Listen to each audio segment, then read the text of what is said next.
Hey guys, good evening. This is Trader UC from iTradePrice. It is January 30th, about 8 p.m. Eastern. So let us get started and review some of the charts that we follow and trade. So always like to start with, well, since we already have a month close, let me see if I can bring in the monthly chart here.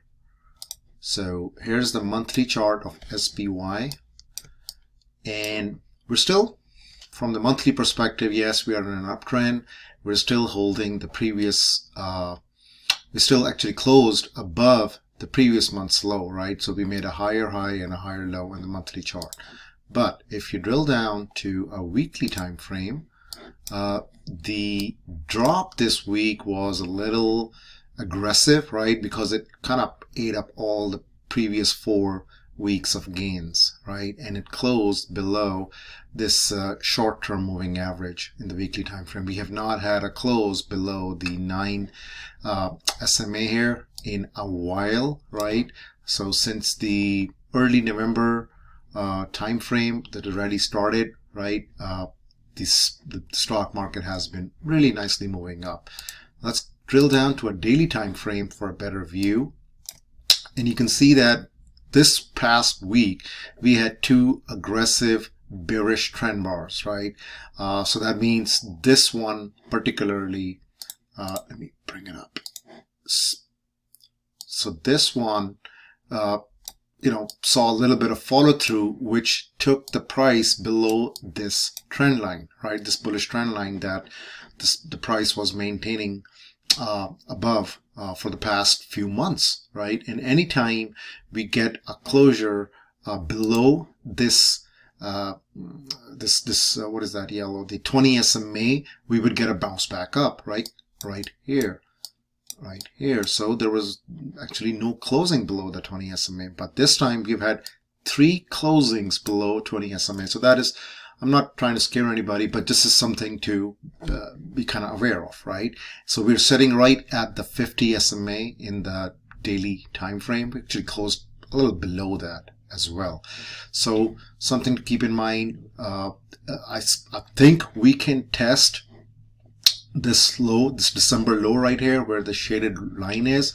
So this is the December low along with the November high. So that's a good level the market can kind of test on this aggressive sell-off. Yes, we can get still maybe a bounce, a relief bounce after this sort of an oversold condition, but we can still get a bounce and still kind of go back towards the support of 364 to test that area, and this is the support right here. Okay, and drilling down to a lower time frame, I think you can see a little bit better. Let's go to like a 15-minute, and I'll take the extended hours out. So now you can see we are this moving in a down channel kind of a price action.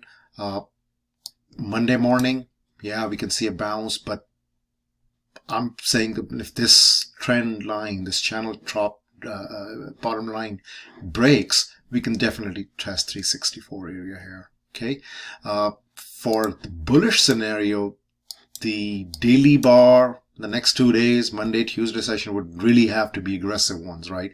That take the price above the 50% off this bearish trend bar from Friday. And you can see these are 2 heavy volume days. So that's something that are we going to test some prices lower in the support? We'll see. But for right now, that's what it looks like. 368 is a support that we'll be watching closely getting into next week. Okay, let's get on to some of our favorite charts. Apple, still maintaining the trend line. Let me get on the weekly first. So we have this weekly, you can say, dark cloud cover. That's usually when the price closes, the bar closes below previous week's 50% bullish bar. So we had a big bearish bullish trend bar, and then we had the big bearish trend bar down with heavy volume, right? So it was again, it was an earnings week, so but still it closed weak. People are saying it's a liquidation because they have to cover their margin calls because of the whole GME case.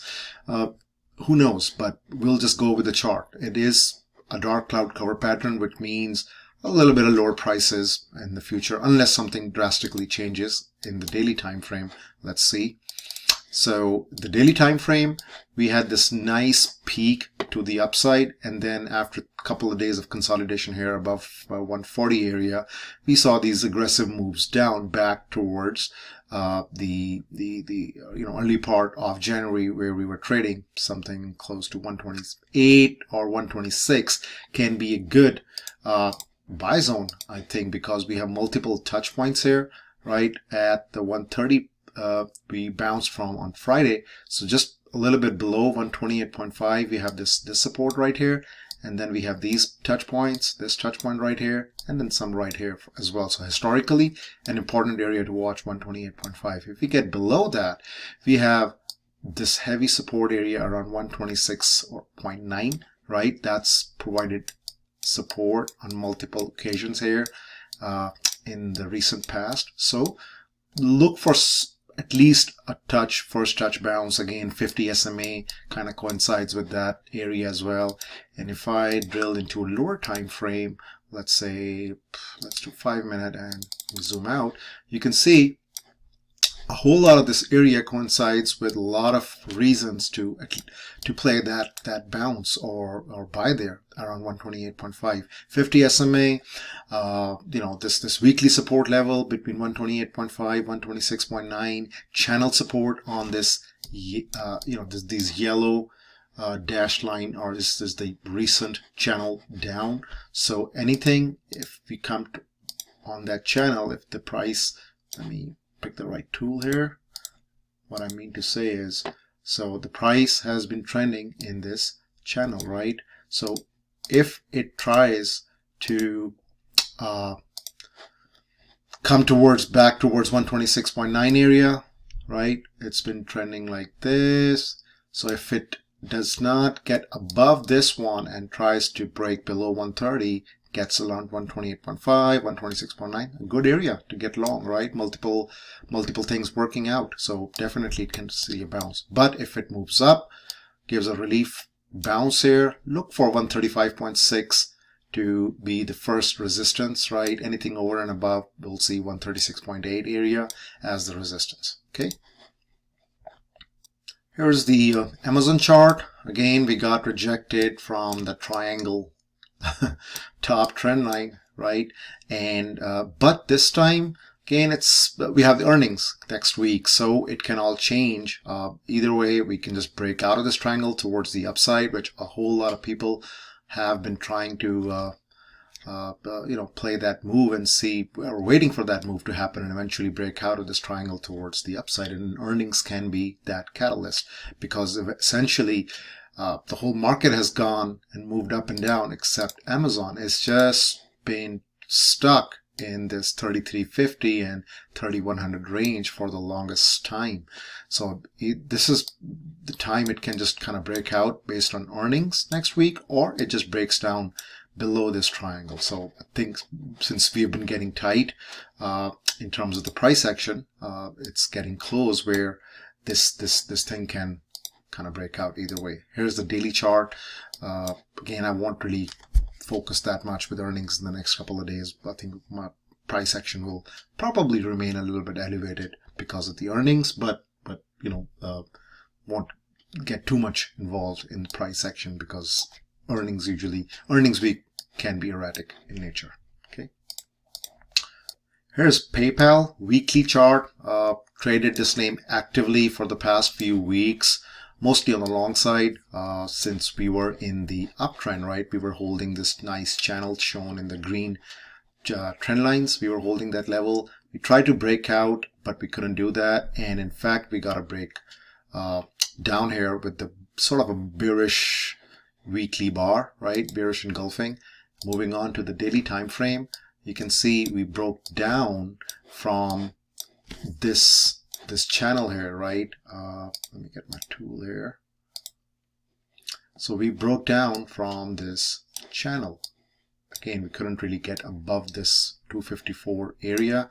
Got to move down, and then we got this relief bounce from the 50 SMA, which is okay, which is good. But then we had 2 days of consolidation. Past 2 days, we are sort of above the short-term trend line. If I move into, let's say, a shorter time frame, you'll see we did have this move, a little bit of move down, right? And then we moved up nicely, broke this down trend line, and since then we couldn't really see an aggressive follow through to the upside, right? We just kind of gave up and are kind of range bound. Given it has its earnings in the middle of next week, this can again remain range bound before market participants decide which way it needs to go based on the earnings news. So might not trade this name actively going forward for the at least couple of days once the market decides which way it wants to go. Definitely plenty of opportunity, but a good name to keep an eye on in the near future. DKNG, weekly chart, sort of sideways. Nothing has really happened in terms of breakout or anything like that. It tried to break out this last week, but couldn't really close towards the highs. This whole 54, 55, 56 region has been a little sticky. So unless we get out of this range, it's hard to kind of play this thing aggressively because it's not trending right now. So moving on to a daily time frame, similar situation, stuck, range bound, not much going on. And in the lower time frame, if I drill down, you can see it has been here, 52, 53 has been the support, and it bounces back up. Let's see what happens early part of the next week. If we kind of open low and get back above 54, sure, we can get back into the range and try to play it towards 56, 57 at least, right? That could be a good price point to take profits if it open weak and goes back up. Beyond weekly chart, good bullish week with a little bit of, actually not a little bit, a big top wick shows that sellers showed up towards the top end here and kind of just put the price back down below 200 level.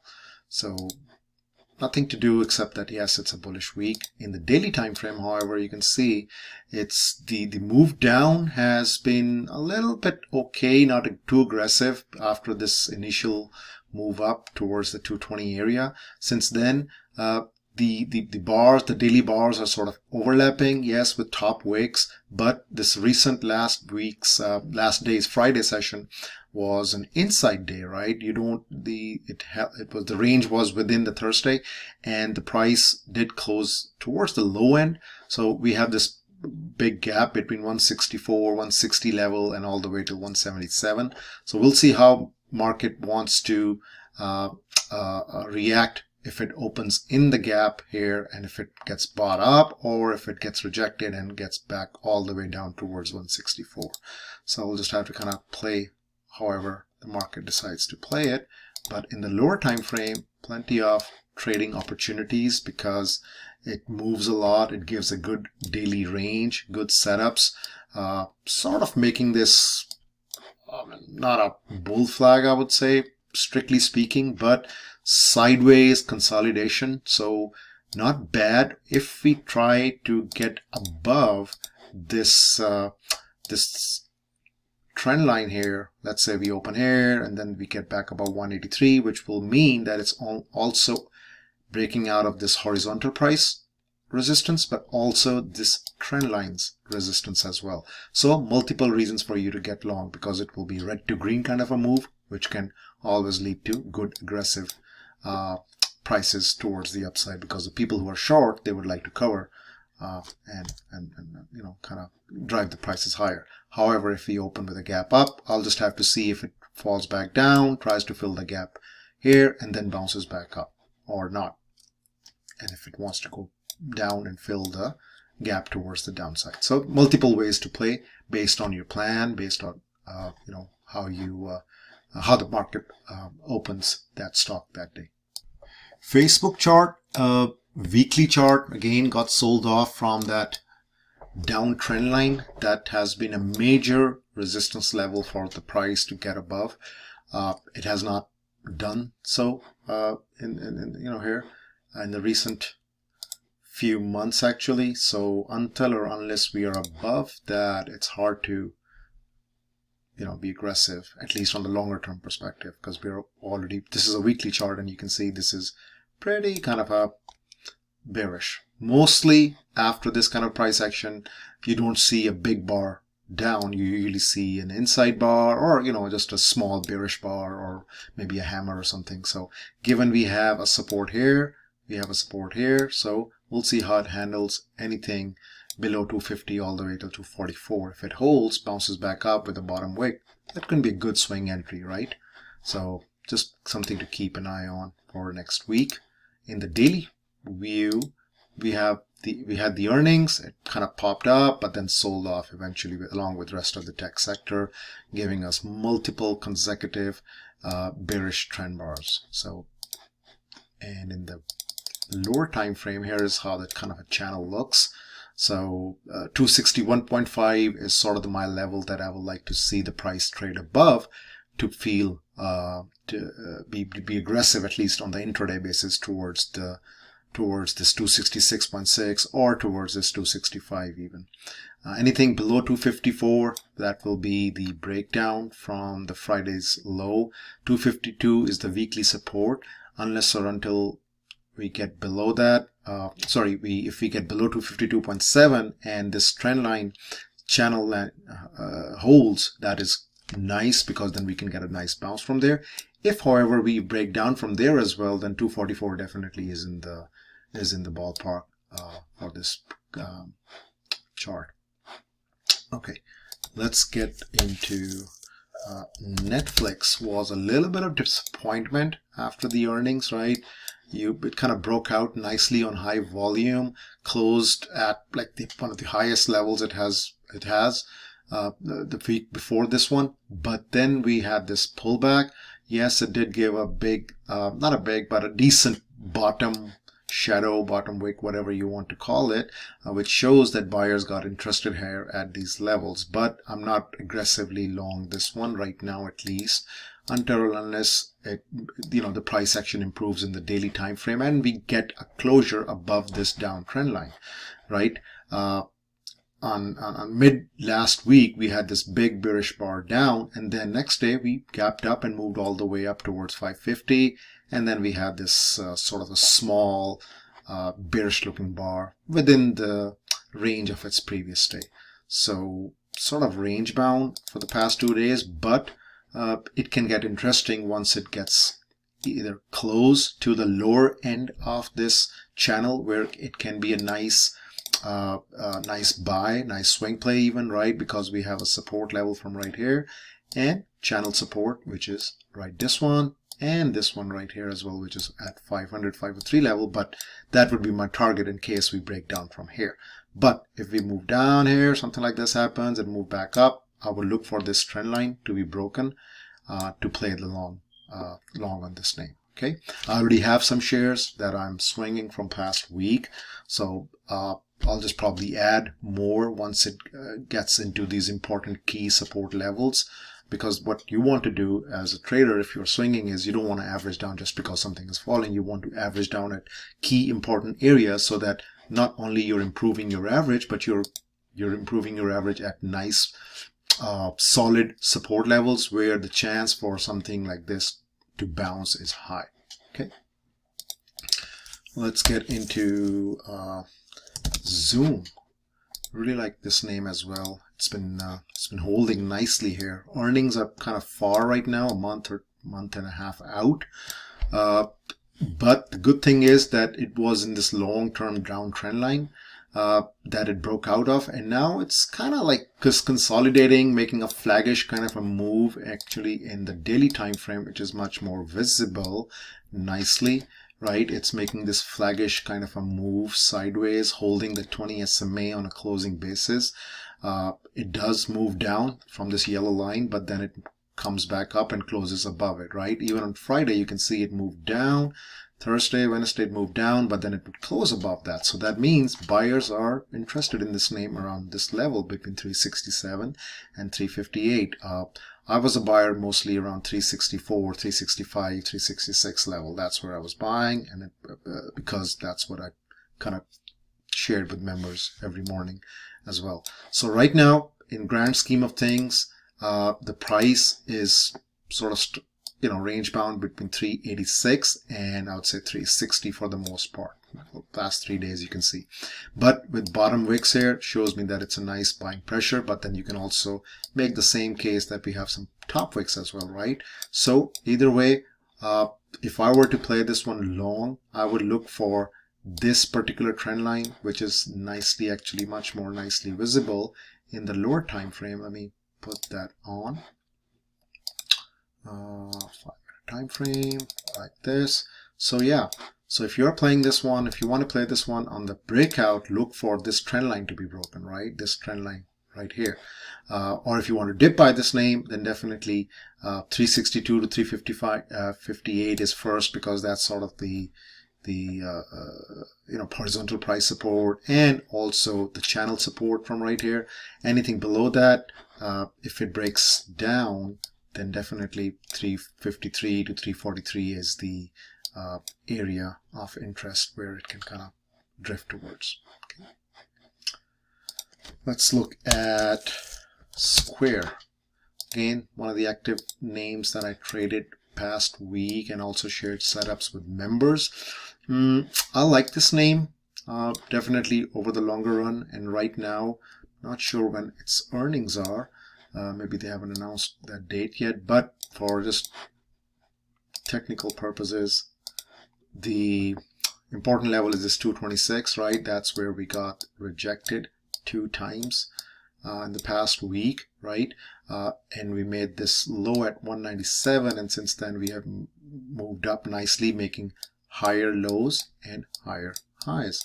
So trend wise, it's okay. Structure wise, it's fine. Location wise, structure wise, it's a little bearish, but from location perspective, it's fine, right? It did close below the 50 SMA, but again, I won't give it that much weight unless or until we start seeing some more follow through to this downside move. If we get back above, nicely bullish, wait for this 226 to be broken. That can be a nice retest of this long-term trend line that it broke out of here a couple of weeks ago, which is right here. Okay, so look for that test, 238, 240. Looks nice, doable.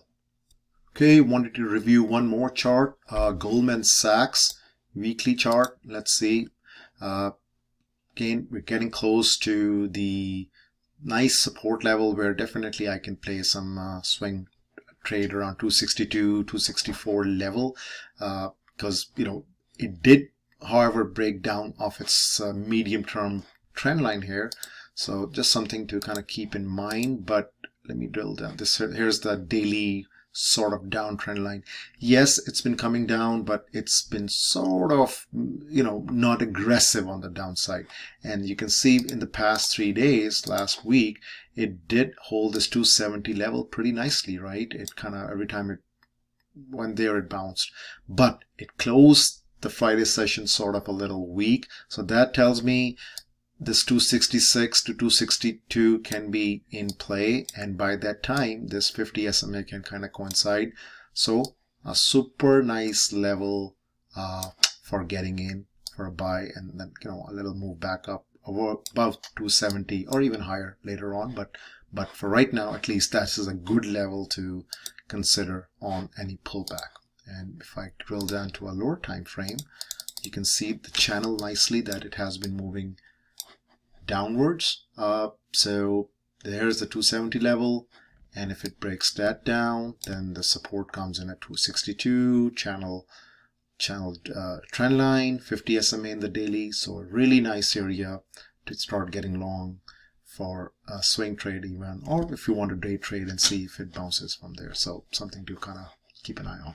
Okay, hope you guys like this week's video. A lot of chatter in market about GME.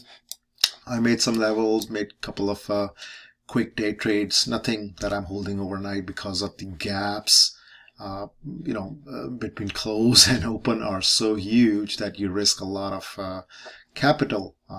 Again, if you are fine with that, if you want to not play it from the technical perspective, but more from, hey, this is a lifetime opportunity. If I put some money in, it can double, triple, or more.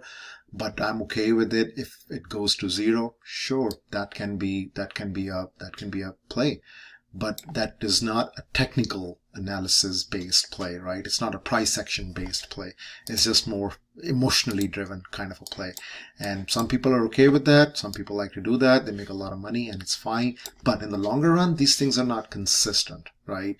So if you want to do it just for the heck of it, just because this is something that's going on and you have some extra money, and because if you lose it, it won't affect your account capital or your ability to trade on a day-to-day or even a weekly basis, that's fine. Sure, throw some at it. But if it is anything more than that, if it's going to come out of your regular trading funds, just not recommended, I would say. Okay, hope you guys like this and talk to you guys later. Thank you so much for tuning in.